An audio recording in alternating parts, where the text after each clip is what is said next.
Hello everyone, welcome to career job information. The bureau of Indian standards ने जो आज exam conduct किया था for the post of ASO यानी कि असिस्टेंट सेक्शन ऑफिसर, उसी के बारे में आज आपसे मैं डिटेल डिस्कशन करने वाला हूँ। बहुत सारे बच्चों से मैंने जो जेन्युइन रिव्यूज थे वो कलेक्ट किए, उसके बाद कैसे क्वेश्चंस पूछे गए थे वो भी सेक्शन वाइज आपसे मैं डिस्कस करूंगा। तो पूरा वीडियो अच्छे से देखिए। Then tentative expected cut off क्या था या फिर क्या हो सकता है, लेवल ऑफ एग्जाम इस बार का कैसा था, उस बारे में भी मैं आपसे ओवरऑल डिस्कशन करूंगा। और सबसे इंपॉर्टेंट, कट ऑफ जो है वो किन चीजों पे डिपेंड करेगा। ऑलरेडी हम लोगों ने जो एसएसए का जो ऑलरेडी मार्कशीट से जो है हम देख चुके हैं, और उसी के साथ हम आगे भी डिस्कस करेंगे कि एएसओ का जो है क्या रह सकता है विथ ऑल द वैकेंसीज और बाकी सारी चीजें। चलते हैं सबसे पहले कट ऑफ फैक्टर की ओर। ये वीडियो पूरा देखिए ताकि बहुत सारी चीजें आपसे मैं यहाँ पे डिस्कस करने वाला हूँ। लेवल ऑफ एग्जाम जो था ओवरऑल, जो चारों सेक्शन मिला के बात कर रहा हूँ मैं, वो मॉडरेट लेवल का था। वो क्यों, मैं आपको आगे सेक्शन वाइज बताऊंगा कि कैसा हर सेक्शन था, क्योंकि हर सेक्शन तो मॉडरेट नहीं था। कोई सेक्शन इजी भी था, कोई सेक्शन मॉडरेट से ऊपर भी था, तो उस बारे में भी मैं आपसे डिस्कस करूंगा। कैंडिडेट्स कितने पार्टिसिपेट थे एग्जाम के लिए, मैं इस चीज पर ज्यादा डिपेंड नहीं करूंगा और ना ही आपको कहूंगा कि आप ये ज्यादा देखें। हाँ, एक चीज माना गया है कि अटेंडेंस जो आज के एग्जाम में था वो कम था, लेकिन उसका रीजन शायद से ये भी हो सकता है कि वैकेंसीज भी कम है एसओ की, इसलिए एसएसए के मुकाबले जो अटेंडेंस था वो कम देखा गया है। अगर आप लोगों ने भी एग्जाम दिया होगा तो आपने ये चीज ऑब्जर्व की होगी, लेकिन उस पर ज्यादा डिपेंड मत रहो, मैं यही कहूंगा। 47 इस बार एएसओ की जो है वो वैकेंसी डिक्लेयर की गई है। अब वो कैटेगरी वाइज कितने हैं, बाकी सारी चीजें भी मैं आपसे आगे डिस्कस करूंगा, प्लस आपको नेक्स्ट स्किल टेस्ट के लिए क्या क्या करना है वो भी मैं आपको आगे बताऊंगा। देन एवरेज अटेम्प्ट्स के बारे में आगे हम डिस्कस करेंगे। अब बात करते हैं जो हमेशा हर बच्चों को जो सवाल अभी पूछ रहे हैं, वो है एसएसए के दौरान भी मुझसे पूछा था। कट ऑफ जो है वो 2 स्टेजेस पे यहाँ पे लिखा गया है एडवर्टाइजमेंट में ऑलरेडी। ओके, तो ज्यादा कंफ्यूज मत हो। वहां पे पहला जो लिखा है वो है on scores in individual test and total score. अब आपका जो है ये यही रिटर्न है, इसके बाद तो स्किल टेस्ट होना है। तो इसी इसमें आपका इंडिविजुअल टेस्ट के लिए भी स्कोर देखा जाएगा, टोटल स्कोर भी देखा जाएगा। यही चीज वहां पे एडवर्टाइजमेंट में दी हुई है। अगर आप एडवर्टाइजमेंट अच्छे से देखोगे तो आपको वहां पे मिल जाएगा। देन वहां पे और एक चीज लिखी है, the candidates will be required to secure at least 50% marks in aggregate out of the total maximum marks. अब ये चीज मैं आपको क्लियर करवा दूं कि 50% तभी होगा जब आपके उतने बच्चे क्वालिफाई नहीं होते। तो ये चीज क्राइटेरिया तो अभी आएगा ही नहीं, ये आपका क्वालिफाइंग मार्क्स हो गया सिर्फ, यानी कि 75 मार्क्स। तो ये जो है ये निग्लिजिबल है, इसको हम ध्यान में ही नहीं रखेंगे। अब और एक चीज, mere passing in individual test may not be sufficient as candidate should also obtain sufficiently high on total in order of merit to be called for an interview या फिर आपका skill test या फिर जो भी आपका आगे होने वाला है। ओके, एक चीज और वहां पे लिखी गई है, वो है number of candidates to be call for skill test shall be not more than 4 times। यानी 4 गुना से ज्यादा बच्चों को नहीं बुलाया जाएगा स्किल टेस्ट के लिए, 4 से कम गुना ही बच्चों को बुलाया जाएगा।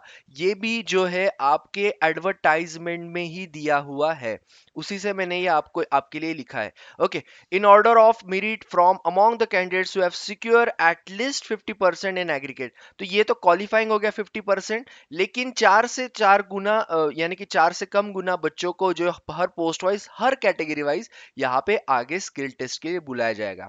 और आपको तो पता है ये स्किल टेस्ट, प्रैक्टिकल टेस्ट, ये सारी जो है ये सिर्फ क्वालिफाइंग होती है, इसके मार्क्स आपके आगे नहीं पकड़े जाते। ओके, तो ये थे कुछ कट ऑफ के जो है वो डिपेंड करेगा। मैं आपको जस्ट एक क्लैरिफाई यहाँ पे कर दिया, क्लैरिफिकेशन दे दिया क्या क्या चीजें हैं। एग्जाम पैटर्न के बारे में मैं अभी तो आपने देखे आए तो मैं वो ज्यादा नहीं देखूंगा। अब चलते हैं सीधा जनरल इंटेलिजेंस एंड रीजनिंग के बारे में। पेपर जो था रीजनिंग का वो आज सेक्शन बहुत ईजी था। ओके, ज्यादा कुछ डिफिकल्टी लेवल नहीं था। मैं इजी इसलिए कहूंगा, अगर आपने आईबीपीएस या बाकी एसबीआई भी दिए होंगे तो उसका रीजनिंग आपको देखा होगा। पजल में आपके वेरिएबल्स आएंगे, पजल में दो दो वेरिएबल्स ऐड करेंगे, ईस्ट साउथ नॉर्थ ज्यादा करेंगे, ये सारी, या फिर बहुत ज्यादा डेटा देंगे। ये सारी चीजें आज जो है वो नहीं देखी गई है। वो नहीं देखी गई है। अब एक पजल जो था वो था डेट बेस, यानी कि वहां पे मई जून जुलाई अगस्त का फर्स्ट और फोर्थ डे का जो वो था एक पजल, ओके, जिसमें दिया हुआ था लगभग मेरे ख्याल से 8 लोग थे, तो हर एक का जो था यहाँ पे आपको पजल से यहाँ पे सॉल्व करना था फर्स्ट में से लेके फोर्थ अगस्त तक, ओके। तो ये पजल जो था बच्चों से मैंने बात किया बहुत आसानी से हो रहा था, यानी कि ज्यादा कुछ उसमें कंफ्यूजन नहीं था, फास्ट सॉल्व हो रहा था, ओके। देन हाइट बेस एक पजल पूछा गया था, वो भी काफी ठीक था, ओके। वो भी मेरे ख्याल से 3 से 4 लाइन में ही दिया हुआ था। सर्कुलर सिटिंग का एक था, वो भी एक बहुत आसान था, नौ सभी लोग सेंटर में देख रहे थे, ऐसा नहीं था कि अपने आउटसाइड नहीं था, सभी सेंटर में देख रहे थे। 8 लोगों का ये जो सर्कुलर सिटिंग का था बहुत आसानी से ये भी सॉल्व हो रहा था। डायरेक्शन बेसिक पजल था जिसमें साउथ नॉर्थ ईस्ट वेस्ट के हिसाब से यहाँ पे बताया गया था, वो भी काफी आसान था। अगर आपका डायरेक्शन का क्लियर है, आप फास्ट कर पाओगे, तो ये जो अब तक मैंने पजल्स बताए वो बहुत आसानी से सॉल्व हो रहे थे, ओके। अगर आप फास्ट सॉल्व करने वाले, अगर आपने एसएसए में भी देखा होगा, बहुत से बच्चों को 50 आउट ऑफ 50 मार्क्स में मिले हैं रीजनिंग में, तो यहाँ पे भी जो स्पीड था, मतलब अच्छे खासे विद इन मिनट ये चीजें सॉल्व हो रही थी और आप अटेम्प्ट कर पा रहे होगे। सिटिंग एक रो का था, वो भी काफी आसान था। एक जो था पजल वो था टू पैरेलल रोज। अगर मैं आपको यही कहूंगा, मुझे पता नहीं बहुत से बच्चों का एक्सपीरियंस कैसा रहा, लेकिन जिनसे मैंने बात की, अगर आपने ये बाकी पजल्स अच्छे से सॉल्व कर लिए तो टू पैरेलल रोज वाला भी आपका हो जाएगा, यानी कि अगर आपने बाकी फास्ट किए तो टू पैरेलल रोज का जो था उसमें एक रोज डेफिनेटली नॉर्थ, एक रोज था वो था आपका साउथ, तो उस हिसाब से था, लेकिन वो भी आसान था, ऐसा नहीं कि टाइम लग रहा था। थोड़ा बहुत अगर किसी में आपका टाइम गया होगा तो ऐसा हो सकता है कि आपका एक पजल रह गया हो या फिर पजल के अलावा और कुछ रह गया हो। अगर आपका किसी पजल में आप फंसे होंगे तो दोनों पॉसिबिलिटीज मैं आपको बता रहा हूँ, okay. So don't worry about that. एक पजल छूट गया होगा, डोंट वरी, आपका ओवरऑल स्कोर कैसा है वो भी आप पे मैटर करेगा। डिसाइडिंग जो सेक्शन है वो भी मैं आपको आगे बताऊंगा। एक जो था वो था नंबर सीरीज, जिसमें ऑड इवन के टाइप क्वेश्चंस थे, इवन में इतना ऐड करना या फिर प्रीसीडिंग और फॉलोइंग, ये सारी चीजें दी थी, कोई सिंबल कुछ भी नहीं था उसमें, सिर्फ नंबर सीरीज थे जिसमें ऑड इवन के हिसाब से था। और वो क्वेश्चंस भी काफी आसान थे, अगर आपने अच्छे से उसको पढ़ के किया होगा तो बहुत अच्छा, अच्छे और बहुत फास्ट भी सॉल्व हो रहे थे। आप स्क्रीन पे देखोगे तो भी सॉल्व हो रहे थे, जहां पे आपको इवन में ऐड करना था या फिर जो भी क्वेश्चंस थे वहां पे आपको सिर्फ पेन और पेपर की जरूरत पड़ी हुई होगी, ओके। सिलॉक्स, सिलॉक्स भी काफी ठीक थे, 3 से 4 सिलॉक्स आज देखे गए हैं, वो भी काफी ठीक ठाक थे, आसानी से आ रहे थे, ज्यादा कुछ उसमें भी था नहीं। मेरे ख्याल से 3 स्टेटमेंट 2 कंक्लूजन वाला ही पैटर्न यहाँ पे था, तो ज्यादा मुश्किल नहीं था। अगर आप सिलॉग आपका अच्छा है तो बहुत फास्ट आपने सॉल्व किया होगा। अल्फाबेट सीरीज था जिसमें 4 वर्ड दिए गए थे, डेफिनेटली फिर वो डिक्शनरी से आप करो, या फिर एक क्वेश्चन मेरे ख्याल से ये भी था कि उसके सामने आप जी लगाओ, कौन सा मीनिंगफुल, ये सारी चीजें वहां पे पूछी गई थी। या फिर आपको ये भी पूछा गया था कि डिक्शनरी के हिसाब से तीसरा वर्ड ये वो, तो ये सारी इजी इजी यहाँ पे जो थे वो पूछे गए थे, ओके। राइट साइड से लेफ्ट साइड से ये भी पूछा गया था। सो और एक मेरे ख्याल से वॉवेल्स पे भी क्वेश्चन था उसमें, अगर आपको याद होगा तो अल्फाबेट सीरीज जो था वो भी ठीक ठाक था, जिनके जो है ये सारे जो मतलब आप अगर फास्ट है आपका स्पीड तो बहुत आसानी से सॉल्व हो रहे थे। ब्लड रिलेशन का, ब्लड रिलेशन का भी अच्छा एक पजल था, और वो भी मतलब अगर आप उसके क्वेश्चंस की तरफ देखोगे तो क्वेश्चंस इतने टफ भी नहीं थे। आपने अगर वो ब्लड रिलेशन वाला जो चार्ट है वो आपने अगर बना लिया तो बहुत सिंपल था, ज्यादा कुछ उसमें भी प्रॉब्लम नहीं था। अगर आपने ये सोच के छोड़ दिया होगा कि ब्लड रिलेशन है, मोस्टली मैंने ये देखा है कि ब्लड रिलेशन का ऐसा होता है कि आप छोड़ देते हो बाकी सारे अटेम्प्ट करने के लिए, लेकिन इस बार जो ब्लड रिलेशन था वो सीधा सीधा सॉल्व हो रहा था, मतलब ज्यादा कुछ डिफिकल्टी नहीं थी उसमें। इनइक्वालिटीज पूछे गए थे, इनइक्वालिटीज में मेरे ख्याल से मतलब कॉमर्स वाले थे, एक ही उसमें से एक क्वेश्चन था जिसमें कॉमा नहीं था, बाकी सारे इसमें मेरे ख्याल से जो था बच्चों ने बताया कि कॉमर्स थे, वो भी मतलब आसान थे जो फास्ट सॉल्व हो सकते हैं। सो ये था आपका ओवरऑल रीजनिंग जो इजी था। इसमें मैं यही भी कहूंगा बच्चे 50 में से 50 भी लाएंगे, मैं श्योरली बताता हूँ। या आप जब मार्क्स आएंगे आपके जैसे एसएसए के आए हैं, उस टाइम पे मैंने बहुत से बारे में बताया था कि 50 में से 50 आएंगे और आ चुके। तो इस बार भी वही चीजें होंगी, क्योंकि जो बच्चे आईबीपीएस एसबीआई वाले होते हैं या फिर जो प्रिपरेशन कर रहे हैं, मैं ये नहीं कहूंगा कि वही बच्चे, उनको बहुत ज्यादा अच्छा गया होगा रीजनिंग, यानी कि एवरेज के ऊपर पढ़ने वाले बच्चों को भी रीजनिंग बहुत अच्छा गया होगा। सो ये था रीजनिंग के बारे में। आगे चलते हैं अभी हम नेक्स्ट सेक्शन की ओर, वो है आपका aptitude. Aptitude definitely 25 questions. If you compare, I don't know आप कितना सहमत होंगे मुझसे, if you compare aptitude to the SSA aptitude, यानी कि जो आपका सीनियर सेक्रेटरीट का जो एग्जाम हुआ था बीआईएस का ही, उसके अगर एप्टी से कंपेयर करोगे तो आपको ये एप्टी थोड़ा ज्यादा मुश्किल लगेगा as compare to that. Okay, soluble है, सब कुछ है, लेकिन उससे कंपेयर करोगे तो ये जो था, मैंने वो भी रिव्यू किया था इसलिए मैं आपको बता रहा हूँ, ये जो था ये थोड़ा उससे थोड़ा सा ज़्यादा टाइम टेकिंग था। इसलिए मॉडरेट कहूंगा मैं, इसलिए मॉडरेट कहूंगा मैं, क्योंकि 25 मिनट में बहुत से बच्चों से मैंने बात किया तो उनके 25 अटेम्प्ट्स नहीं हो पाए, लेकिन जितना किया उन्होंने एक्यूरेसी के साथ अच्छे अटेम्प्ट किए हैं। अब इसमें एक सवाल था वो मतलब यानी कि एक 4-5 सवाल जो जिन पे थे, वो था विलेज ए विलेज बी पे कैसलेट दिया था, थियोरेटिकली पूरा दिया हुआ था। मेरे ख्याल से illiterate females, literate literate males, इनका भी रेशो दिया हुआ था। तो इस हिसाब से विलेज ए और विलेज बी के बारे में पूछा गया था, एंड उसके बेसिस पे कैसलेट डीआई के बेसिस पे वहां पे क्वेश्चंस थे। ओके, तो इसमें ये थोड़ा बहुत मतलब ठीक था, ऐसा नहीं कि मुश्किल था बहुत, लेकिन ये थोड़ा टाइम टेकिंग था। ओके, और जो इसमें बच्चों के जो है वो कम अटेम्प्ट, या फिर कुछ बच्चों ने इसको मतलब लास्ट के लिए भी रखा हुआ था। तो ये सारी चीजें देखी गई है, तो इस वजह से भी थोड़ा सा मैं मॉडरेट कहूंगा एप्टी। दूसरा आता है आपका मिसिंग नंबर सीरीज। अब हमेशा अगर हम ये मानते हैं कि अगर, सॉरी नॉट मिसिंग, आज जो था वो रॉन्ग नंबर सीरीज था, ये गलती से लिखा है, इसको आप रॉन्ग नंबर सीरीज ही समझिए। ओके, ये मिसिंग नहीं था, रॉन्ग नंबर सीरीज आज पूछा गया था। ओके, तो उसमें जो थे 3 से 4 सवाल थे, लेकिन रॉन्ग नंबर सीरीज हमेशा हम मुश्किल मानते हैं। इस बार जो था, आप सिर्फ अगर डिफरेंसेस भी निकाल लो ना, तो वो सॉल्व हो रहे थे एज पर स्टूडेंट्स। ओके, यानी कि जो रॉन्ग नंबर सीरीज हम मुश्किल मानते हैं, वो अगर आप डिफरेंस भी निकालोगे डिजिट्स के बीच में, तो भी आपको जो है वहां पे नंबर्स के बीच में, तो भी आपको जो है पता चल रहा था कौन सा रॉन्ग है। तो ज्यादा इफेक्ट नहीं होगा रॉन्ग नंबर सीरीज का। ओके, अगेन मैं बता रहा हूँ, ये मिसिंग नहीं है, ये रॉन्ग नंबर है, ये गलती से मैंने ये मतलब लिखते टाइम जो मैंने करेक्ट नहीं लिखा है। ओके, अब बात करते हैं सिंप्लीफिकेशंस के बारे में। सिंप्लीफिकेशन इसमें से सबसे आसान था। ओके, बहुत अच्छे सवाल थे और फास्ट सॉल्व हो रहे थे। ओके, बहुत फास्ट भी सॉल्व हो रहे थे। देन मिक्सचर पे क्वेश्चन था, वो भी ठीक ठाक था, सॉल्यूबल था। ट्रेन के ऊपर एक क्वेश्चन था, मेरे ख्याल से क्वेश्चंस कुछ इस प्रकार था। दो ए बी का दिया हुआ था, वो दो ट्रेन के स्पीड दिए हुए थे, उनके सेकंड्स भी दिए हुए थे, और उनके जो थे मेरे ख्याल से उन्होंने यहाँ पे आपका ट्रेन का जो यानी कि लेंथ है वो नहीं दिया हुआ था दोनों का।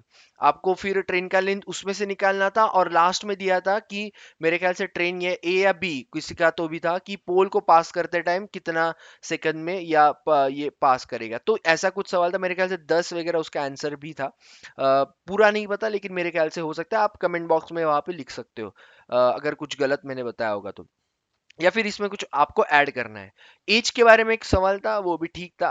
ओके, डीआई था, लाइब्रेरी बेस्ड था, लाइब्रेरी ए लाइब्रेरी बी, इसके ऊपर एक जो नॉन फिक्शन फिक्शन के ऊपर था वो डीआई, लाइन ग्राफ था उसमें। अब इसमें बात करूंगा, इसमें थोड़ा बच्चों का टाइम गया। मैंने एक आपको कैसलेट डीआई का बताया, अब ये डीआई मैंने जो लाइन ग्राफ का बताया आपको, लाइन चार्ट का बताया, इसमें टाइम गया। रॉन्ग नंबर सीरीज में टाइम उतना नहीं गया है बच्चों का, और थोड़ा एज और जो था ना उसमें भी थोड़ा सा टाइम गया। कंपाउंड इंटरेस्ट का एक सवाल पूछा गया था, वो भी ठीक था। मेरे ख्याल से P-300 ऐसा कुछ था, पी की वैल्यू पूछी गई थी, ऐसा ही कुछ यहाँ पे सवाल पूछा गया था। ओके, कुछ 2 साल के लिए 20% ऐसा, आई डोंट नो, बट इस प्रकार ही था। If you remember you can just put your thoughts on in a comment box. Okay, अब बात करते हैं नेक्स्ट सेक्शन के बारे में। ओके, अगेन मैं बता रहा हूँ, ये जो है वो रॉन्ग नंबर सीरीज है। ओके ओके, आप वीडियो अच्छे से देखोगे तो आपको पता चल जाएगा मैंने क्या क्या बताया। Then general awareness. Okay, now this is the deciding factor. This is the deciding factor. I don't no आपने एसएससी का एग्जाम दिया है या नहीं। कंपैरिजन तो मैं इसलिए करूंगा क्योंकि अभी अभी एग्जाम हुआ है दोनों का, और दोनों के पैटर्न सेम थे, दोनों के पैटर्न सेम था। विद इन 1 मंथ या फिर 1 मंथ के बाद तुरंत ही एग्जाम हुआ है एएसओ का। पहले हम क्वेश्चंस देख लेते हैं, उसके बाद बात करूंगा। ध्यान से सुनियो।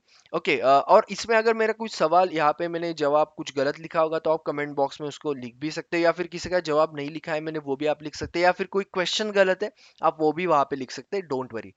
मोस्ट नॉइजेस सिटी पूछा गया था, मेरे ख्याल से उसका आंसर ढाका था। उसमें बहुत सारे ऑप्शन थे, इस्लामाबाद से लेके बहुत सारे।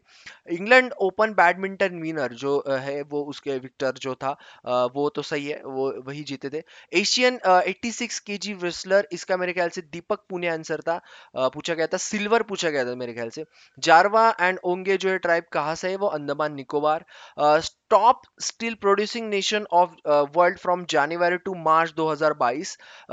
ये कंफ्यूज हूँ मैं, लेकिन इंडिया मुझे लग रहा है इसका जवाब हो सकता है। लार्जेस्ट बनियन ट्री, इसका कोलकाता। राउट डांस पूछा गया था, छत्तीसगढ़। जो अभी अभी विक्टर ऑर्बन जो बने पीएम प्राइम मिनिस्टर, वो हंगरी के बने हैं। Then drone to promote collaborative ecosystem by, NITI Aayog का था इसका आंसर। इसमें बहुत सारे ऑप्शन थे, डीआरडीओ था, इसरो था, न्यू स्पेस भी कुछ था वो लिमिटेड, लेकिन इसका NITI Aayog. Then second largest area, इसमें आई don't no, I am also confuse. Second largest देखे पता नहीं, लेकिन या कनाडा या चाइना, डोंट नो। आप हो तो आपको पता है श्योरली तो आप कमेंट बॉक्स में लिखो। मीडियम रेंज मिसाइल, मेरे ख्याल से वो इसराइल था जिसके साथ इंडिया ने ये किया। देन आर्ट पार्क जो है वो है बेंगलुरु। फीफा अंडर 17 जो है 2022 में वर्ल्ड कप होने वाला है, वो इंडिया में होने वाला है। UAE T20 franchise Adani group. Then special task force, okay ये स्पेशल टास्क फोर्स जो है स्कूल, ये है Himachal Pradesh. Then Angkor Wat temple को Cambodia. Then youngest female swimmer to cross Palk Strait, वो है जीआर राय।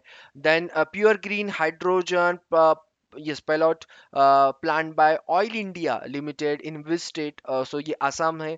देन मिस्टर नारायण राणे ऐसा कुछ था, एमएसएमई सेंटर ऑफ जो खादी, जो एक्सेलेंस ऑफ खादी यानी centre, excellence centre of khadi, वो कहाँ पे इनॉग्रेट किया? It's may be new Delhi. इसमें कंफ्यूजन था थोड़ा मेरे ख्याल से अहमदाबाद, या लेकिन मेरे ख्याल से न्यू दिल्ली होगा इसका। Scaled Mount Everest, okay 26 time, तो ये था कामा रीता शेरपा।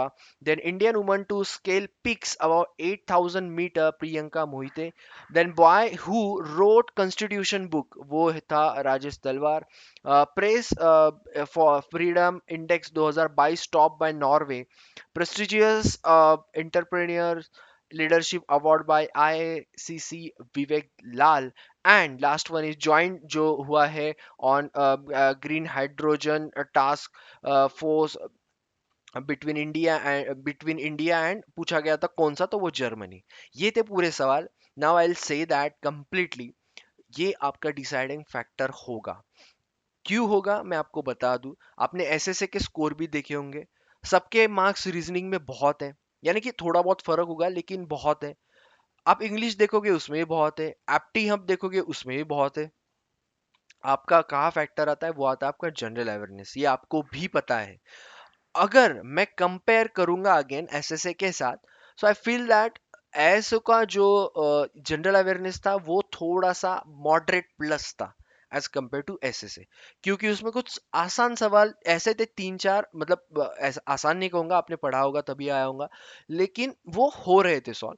अगर आपने मार्च अप्रैल मई 2022 का करंट अफेयर आप पढ़ के गए होंगे ना, तो आज का आपका जनरल अवेयरनेस अच्छा गया होगा, क्योंकि बहुत सारे सवाल करंट अफेयर्स पे पूछे गए हैं 2022 के ऊपर। ओके, सो ये था। इसमें अभी डिपेंड करता है, आपने पढ़ा होगा तो अच्छा गया होगा, अगर नहीं पढ़ा होगा तो थोड़ा आप कंफ्यूजन में थे। और मैंने बच्चों से बहुत बात किया जो पढ़ने वाले एवरेज के ऊपर। द थिंग इज दैट कि आपका जो आपने अगर पढ़ाई किया है तो आपका ठीक गया होगा, लेकिन बच्चे कंफ्यूज थे। जब आपको मैंने अटेम्प्ट्स पूछे थे तो कुछ बच्चे जो थे वो कंफ्यूज थे, यानी कि आप 20 अटेम्प्ट बोल रहे थे लेकिन कंप्लीटली कंफ्यूज थे, क्योंकि बहुत सारे जो उन्होंने थे वो ऐसे ही मार के आए थे, मतलब ऑप्शंस जो थे कंफ्यूजन में। तो ये चीजें हुई है। मैं यही कहूंगा ये मॉडरेट प्लस था। ओके। जो आपका जनरल अवेयरनेस इस बार का पूछा गया था, क्योंकि ऐसा नहीं था कि आपको तुरंत मतलब सारे जवाब पता थे। मैं मॉडरेट प्लस इसलिए भी कहूंगा कि मुश्किल हो जाता है 15 से 20 के ऊपर 25 में से स्कोर करना, 15 से ऊपर भी। ओके, अगर आपका हो रहा है तो बहुत अच्छी बात है। ओके, अब आते हैं हम जो है इंग्लिश। अगर कोई इजी सेक्शन थे आज के, वो थे आपके रीजनिंग एंड इंग्लिश।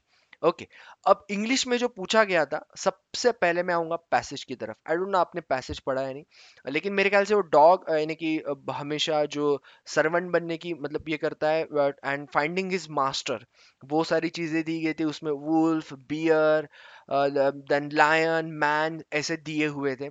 ओके, एक के छोड़ के एक का वो जो है सर्वेंट बनता है, ये सारी चीजें वहां पे ये पैसेज में दिया हुआ था। और पैसेज अच्छा था। उसके ऊपर भी 7 से 8 क्वेश्चंस थे मेरे ख्याल से, क्योंकि इंग्लिश का जो सेक्शन वैसा ही बड़ा है जैसा रीजनिंग का है। कुछ पूछे गए थे मेरे ख्याल से, एक था बैक अवे, जिसको उन्होंने मतलब यूज किया था इन इन पैसेज। और आपको जो क्वेश्चन पूछा गया था बैक अवे का, वो था मेरे ख्याल से उसमें जो सेंटेंसेस दिए हुए थे, जिसमें वो फिट बैठ रहा था, वो आपको ढूंढना था। ओके, देन लुकिंग का आपको सिनॉम्स मेरे ख्याल से पूछा था, looking for something, I think food और समथिंग था। तो लुकिंग का आपको सिनॉम्स था, और भी थे कुछ। ओके, और भी कुछ यहाँ पे जो है वो पूछे गए थे। ओके, तो इस प्रकार ये पैसेज था कंप्लीट। उसके बाद क्लोज टेस्ट था। ओके, वो भी मेरे ख्याल से क्लिम्बिंग और समथिंग था। जो पूछा गया था वो भी ठीक ठाक था। ओके, क्लोज टेस्ट भी उतना मुश्किल नहीं था, इजी था। आप अगर अच्छे से उस पैसेज को, और क्लोज टेस्ट बड़ा था, मतलब ऐसा नहीं कि 5 नहीं थे, 6 से 7 क्वेश्चन थे वहां पे, यानी कि ABCDEFGH या पता नहीं H तक होंगे। उतने सारे क्वेश्चंस वहाँ पे थे। ओके, और इजी था, अगर आपने पढ़ा होगा तो बहुत अच्छे से आपने इसको सॉल्व किया होगा। और जिनका इंग्लिश अच्छा है उनके लिए तो बहुत अच्छा गया होगा, और एवरेज से भी जिनका इंग्लिश अच्छा है उनके लिए कोई डिफिकल्टी नहीं थी। फिल इन द ब्लैंक्स वो भी काफी काफी काफी आसान थे। कोई भी मुश्किल नहीं था। एक हाथ क्वेश्चन कंफ्यूज लग रहा था, लेकिन बहुत आसान देखे गए। पैराजम्बल से, यानी कि इसमें जो थे बहुत सारे क्वेश्चंस दिए हुए थे, जिसमें आपको रीअरेंजमेंट्स ढूंढ मतलब ढूंढने थे। ओके, बहुत छोटे छोटे स्टेटमेंट्स के। ओके, तो वो भी बहुत आसान थे। आंसर ढूंढना जो है वो मुश्किल नहीं हो पा रहा, मतलब हो रहा था। वर्ड स्वैप था, वर्ड स्वैप भी काफी आसान थे। अगर आप एक इसमें सेंटेंस पढ़ लो तो आपको पता चल रहा था ये यहाँ पे स्वैप करना है, ऐसे ही कुछ थे। अब हमेशा वर्ड स्वैप का तो एक प्रॉब्लम होता ही है, जो मैं हमेशा बोलता हूँ वो होता है आपका स्क्रॉलिंग का। I don't know why this things are happen, या फिर हमेशा होता है। लेकिन वर्ड स्वैपिंग के लिए आपको हमेशा स्क्रॉल करना, ढूंढना, ये थोड़ा ये हो जाता है। लेकिन इस बार जो सेंटेंस थे मेरे को, वो उन्होंने बच्चों ने बताया वो ठीक थे, यानी कि आप पढ़ने के साथ ही पता चल रहा था बी से सी को रिप्लेस करना है, या फिर इसमें रिप्लेसमेंट की जरूरत नहीं है। करेक्ट वर्ड्स, ये तो पूछा, एसएसए में भी था, इसमें भी था। करेक्ट वर्ड्स, चार चार करेक्ट वर्ड्स, उसमें ए और बी सही है, बी और सी सही है, बहुत सारे थे। ओके, इसमें भी फॉरेन या फिर हजार्डस, ऐसे मतलब ऐसे टाइप वर्ड्स थे। अब वो करेक्ट इनकरेक्ट वो आपको ही पता क्या थे। करेक्ट सेंटेंसेस, सेंटेंसेस भी थे। इसमें से कौन से करेक्ट है, all are correct, none of correct, ऐसा पूछा गया था। इनकरेक्ट वर्ड्स के बारे में भी एक दो क्वेश्चंस थे ऐसे करेक्ट वर्ड्स के ही तरह। उसके बाद में आया था रिप्लेसमेंट। ओके, रिप्लेसमेंट के ऊपर भी अच्छे खासे सवाल थे। वर्ड यूसेज पे थे 3 4, मेरे ख्याल से सेट था, ट्रीक था, ऐसे कुछ यहाँ पे कुछ और हो सकते हैं, आई डोंट नो। तो वो ये सारे वर्ड्स आपको याद आ रहे होंगे तो आप कमेंट बॉक्स में लिखो। Okay, it will be helpful for others. Okay, तो ऐसा था। इंग्लिश ओवरऑल इजी था, इजी ही था। ओके, बहुत मतलब आप अगर रीजनिंग और इंग्लिश में आपका स्कोर जो है मतलब बहुत अच्छा है, तो आपका सिर्फ आपको सपोर्ट आपका चाहिए, एप्टी से तो मिल जाएगा, लेकिन आपका जनरल अवेयरनेस से सपोर्ट ज़्यादा चाहिए। तो ये था पूरा एग्जाम। ओके, मेरे ख्याल से मैंने सारी चीज़ें मैंने आपको बताई है। अगर कुछ छूट गया होगा तो आप you can just put your thoughts in a comment box, और सब्सक्राइब करते रहो ओके चैनल को। एंड अब बात करूंगा मैं गुड अटेम्प्ट्स के बारे में, जो मैंने आपसे स्टार्टिंग में ही बताया था। रीजनिंग के बारे में it should be more than 42। अब 42 बहुत कम है, लेकिन मैं ये कहूंगा 42 से ऊपर आपका अगर विथ 100% एक्यूरेसी है, इट वुड बी ग्रेट। और 45 प्लस है तो बहुत ही अच्छा है विथ एक्यूरेसी। बच्चों के 50 भी आए हैं और इस बार भी आ सकते हैं। ओके, क्योंकि अगर ऐसा होता है किसी के बच्चे का एक पजल छूट गया होगा या फिर कोई सेक्शन उसमें से मतलब रीजनिंग में से छूट गया हो, तो 3-4 मार्क्स आपके जाते हैं, लेकिन बाकी आपके एक्यूरेसी के साथ होने चाहिए। जनरल अवेयरनेस 10 प्लस ही मानूंगा मैं इस बार। 10 प्लस क्यों? क्योंकि थोड़ा मुझे इस बार ट्रिकी, ट्रिकी नहीं कहूंगा, पर मतलब अगर आपने पढ़ाई किया होगा बहुत अच्छे से, करंट अफेयर्स पे आपने बहुत फोकस किया होगा, देन आपको आसान लगा होगा। लेकिन I don't feel that it is simple. मुझे ऐसा लगता है मॉडरेट प्लस ही कहूंगा मैं। सो 10 प्लस आपका विथ एक्यूरेसी की बात कर रहा हूं मैं, विथ एक्यूरेसी। ओके, अगर आपका इसमें 10 में से कम भी हो, लेकिन आपने एप्टी इंग्लिश और रीजनिंग में एकदम पार एट पार अपने अच्छे अटेम्प्ट किए, तो भी आपके चांसेस बहुत अच्छे हैं। एप्टी 15 प्लस कहूंगा मैं, क्योंकि यही चीज मैं आपको आगे बताऊंगा। आप अगर एप्टी में कम पढ़े हो, बाकी इसमें अच्छे हो, तो कोई दिक्कत नहीं, 15 तक भी आपका एक्यूरेसी के साथ होगा। So don't worry. इंग्लिश 40 से 45, हालांकि मैं इससे ज्यादा कहूंगा 40 to 43 के ऊपर आपका विथ एक्यूरेसी चाहिए, क्योंकि इंग्लिश भी एक ऐसा सेक्शन होता है ना। आप रीजनिंग और एप्टी में एक चीज बोल सकते हो क्या? अगर आप समझो रीजनिंग में 50 करके आए, एप्टी में 20 करके आए, 70 आप करके आए, आप एश्योरिटी से बोल सकते हैं 70 के 70 मैंने जवाब आने के बाद ही मतलब अटेम्प्ट किए हैं, तो आपके 70 मार्क्स फिक्स है। इंग्लिश का ये होता है, आपने अगर 45 अटेम्प्ट किया, तो गलती से कहीं ना कहीं एक, मतलब आपने कितना भी एक्यूरेसी के साथ किया होगा, मैं मानता हूँ कि आप फुल भी कर सकते हो, लेकिन एक हाथ दो हो जाते, तो ये इंग्लिश का पैटर्न वैसा होता है। सो 45 would be good attempts. Overall 115 plus with accuracy. अब अटेम्प्ट्स आप कहोगे आपने बहुत सर, आपने बहुत कम बताया, 115 प्लस आपका गुड अटेम्प्ट्स। मैं विथ एक्यूरेसी लिखा है यहाँ पे, क्योंकि मैंने इसीलिए लिखा है। बच्चे आप अगर मतलब आप कंफ्यूज ये भी होते हैं कि इसने 140 की है, इसने 120 की है। अरे पर एक्यूरेसी क्या है? क्योंकि मैंने बहुत से बच्चों का आज सुना कि 3 सेक्शन में उन्होंने बहुत अच्छा किया, अवेयरनेस में 20 अटेम्प्ट करके आए, डोंट नो बोल रहे कि 10 भी सही होंगे यानी। तो ये चीजें हैं, इसलिए मैं आपको बता रहा हूँ। अगर आपके 115 प्लस विथ एक्यूरेसी है, 140 हो, 150 हो, 145 हो, या फिर 120 हो, आपकी एक्यूरेसी मैटर करेगी। लेकिन 115 प्लस आपके मार्क्स है, तो आप रेस में हो। ऐसा नहीं कि आपका हो जाएगा करके। ओके, पिछली बार भी मैंने बच्चों को यही बताया था ऐसे का कि इतना नहीं जाएगा। ऐसा नहीं होता है, जाएगा जरूर। आप जो बोल रहे थे ऐसा नहीं होगा, क्योंकि बच्चे एग्जाम देते हैं, उसमें बच्चे ये भी होते हैं कि जो फुल मार्क्स भी लेके आएंगे। Okay, expected sectional cut off 12 plus reasoning, 12 plus English, क्योंकि 50-50 मार्क्स। एंड मुझे नहीं लगता सेक्शनल पे ज्यादा फोकस करना चाहिए। आपका सेक्शनल सिर्फ जनरल अवेयरनेस का इंपॉर्टेंट है, क्योंकि मैंने लास्ट ईयर के अपना सॉरी 10 अभी जो रिजल्ट लगा एसएसए का, उसमें देखा होगा आपने कि बहुत से बच्चे इसलिए भी परेशान है कि सेक्शनल है या नहीं है, नहीं, क्योंकि जनरल अवेयरेंस में उनके बहुत कम मार्क्स आए। So those thing can happen, but don't worry. और एप्टी का 4 से 5 तक जा सकता है।